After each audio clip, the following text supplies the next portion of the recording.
What's happening, guys? Hope you're all well. Welcome back to another episode of Map TV. And as always, it's a busy one in the workshop, but today we've got something a little bit different for you guys. We have an M3 in store.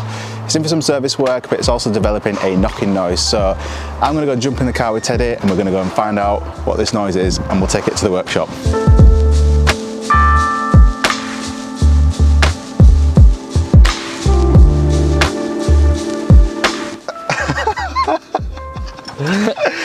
Just need shoulder ones. So we're in the M3 today. As I mentioned in the intro, we're going to be doing a service on this car today, but it's developing a knocking noise. So the customer wants us to check it out because we've been looking after his car for a few years now. Yeah. Good loyal customer to us. And it is a track car as well. It's a track car. So as you can tell, we've got an half cage and helmets and racing shoes. Yeah. Let's go have a drive, man. So how have you been, Teddy? Good. Busy. It's been a busy day, but it's about performance. Yeah, man. As always. Yeah, man. What have you been on with today? Fitting an oil cooler. Getting really popular with us. And making a start on some suspension work on this 5-litre GT Mustang, who's been wanting to come to us for a while, so he's really excited that he's actually here now. He's been waiting about a year, he's just had a baby, bless him. So yeah. Good to hear. Right, let's go, man. Let's go for a drive. So this car's just had a load more work done, bucket seats, racing harness, half cage in the back, it's had a new diff put in it. Sorry, just working out this SMG gearbox. If you know your cars, you know that these are a bit funny. So I'm just making sure that this rattle isn't anything to worry about. He thinks it's the diff, but it's his dad that's noticed it, not him. So both. Shout out to Abraham. Yeah, shout out Abraham. See what's happening. Yeah, man. That then. That's the diff. Was it? Yeah, that's the diff. Okay. Definitely the diff, because when it changes, you can hear it let off. There you go. Okay, It's not. It's either the diff or the box that's making that. That's just the gear change. Yeah. Yeah, that. Yeah. I wonder what that is. It's coming from front, man.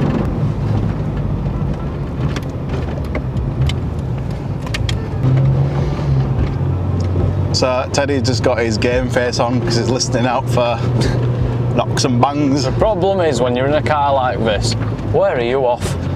The problem is when you're in a car like this, it's stripped out. I can hear absolutely everything going on around me. And gear changes. And gear changes, tricky to get used to. Yeah. And I can just hear everything but what I'm listening for. So it's a lot of road noise. I mean, yeah, I can hear some things. So I think the best thing to do is I've made sure that there's nothing. I'd have heard if a wheel were falling off. So we know it's not anything like that. Yeah. Let's get it on the ramp and have a look, see what we can find. Oh, hell no! No, man. Broke down. Broke down, man. No way. Missed green light, haven't we now? Yeah, you good? You good? Yeah, man. That's the other fault it's in for. Oh. Struggling to idle, innit? Yeah, it does. He said this. He said it cuts out. So it says it's something to do with the O2 sensor. So I'll have a look into that. Yeah. I hope it don't cut out here, mate. I'm not getting out and pushing it. I'm cameraman. This thing. Yeah. What are you doing? What are you doing? Donuts, man. Can anyone drive?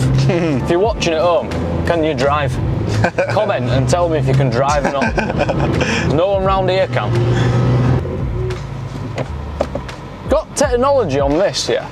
See that? Watch that. Put that in reverse. Whoa, whoa. Mate, don't get that on new cars now. Pause it, man. Yeah, no.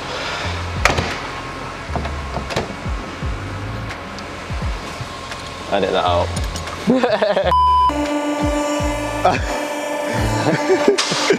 Right, so The reason we broke down is one of two things or two of two things.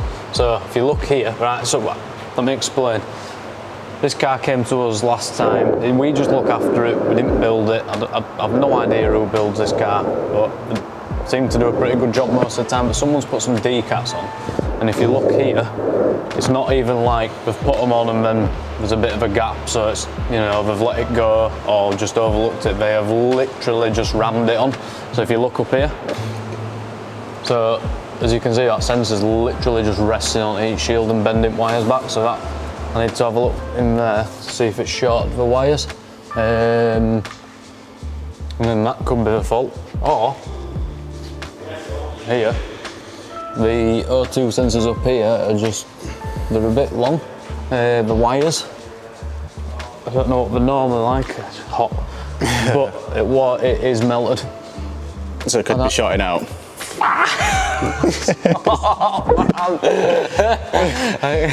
I need a bar. Yeah. Alright, so can you see up there with your 190 mil? Something's happened. Hold it there. See it? Yeah. White. Okay, yeah. So what I'm gonna have to do is, well, I've got to take under tray off and stuff to service it anyway. Have a proper look. Yeah. So I can't get in there, it's too hot. Just burnt my wrist. Oil everywhere. So, talk to me, Teddy. Where are we looking?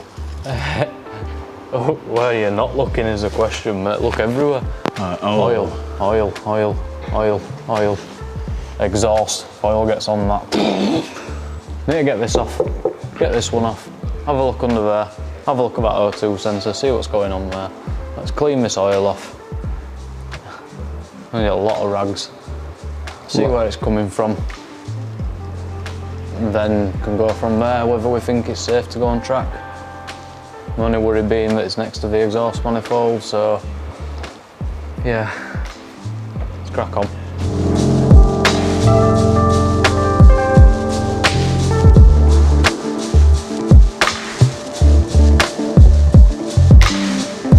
There, can you see it? Oh, yep. Melted through the heat shielding. Just need to see if it's melted through the wire. If not, that's good. We need to do something about it though. Keep it away from the exhaust. And then that means it's probably going to be them back there because it's all linked on the same circuit. So if they short, they all short. Rear O2 sensors are not important until they're short, and short your front ones, which are important. So look at that. That's like that. And then that will just sort of sat here on this exhaust. Well, we're all inside each other, but yeah, if that were touching there, which I think it has been, max. So that will short out the front ones because they're all on the same heater circuit, as I understand. So basically when your front lambda sensors heat up, the rears heat up at the same time. So obviously they are connected, they're not connected as in a reading and a measurement way, they're just heated. That's a heated O2 sensor. So they are on the same circuit, so if that shorts on there, you can short your front ones out and you can even knack your ECU. So yeah, but it's late on in the day now. I can't get an O2 sensor, so I'll just do the oil and filter on it because we're pretty safe with that. You know, we don't charge much for that. I ain't gonna moan that we've done an oil and filter. And I've already spoke to the customer, and well, the customer's dad, and he's just like, do what you need to do. So yeah, we'll just crack on. But I'm keeping cost in mind. I don't ever want to shock a customer with a bill.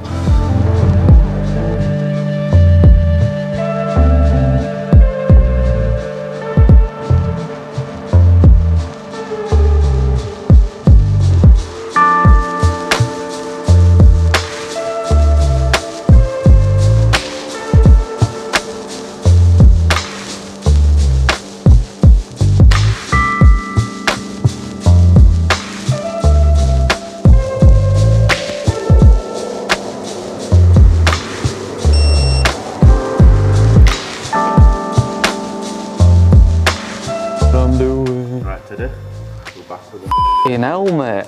What the f that? Mate, what do you want me to do? This LED, man. Yeah, turn it down. It's a new day. oil leaks returned. We know where it's coming from. We've also unplugged the rear sensors. I'm going to check if the fuel trims are working to make sure the front ones are still working. If that works, then we know we can just delete these rear sensors. We don't need them. So yeah, but I'm just changing the fuel filter. While I'm under it, pop this in. Just like that, look, it's in there, clips on there, holds that there. And what I can use, that bung, on there. So I've just finished up under the car, fuel filter's on, the new fuel filter. O2 sensors are unplugged, so we're ready to test them. Put the oil in, change the pollen filter, and then let's give it a test. Because in Miller's Nano Drive 10W60, Nano Drive is the best oil in our eyes and in a lot of people's eyes. It's great stuff. Have a look at the reviews if you're worried about using it. Because I know Beamer guys love to stick to the Castrol. So, but yeah, this is better. Let's crack on.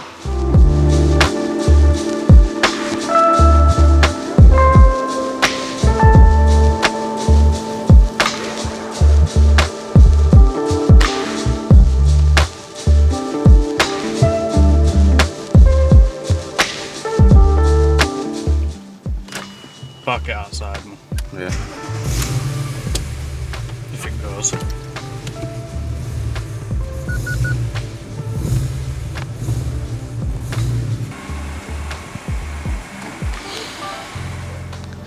So we're just about to take it out because we've got it working a little bit better on the ramp, but it's not really worth it because I think the front O2 sensors have had it, or the ECU has.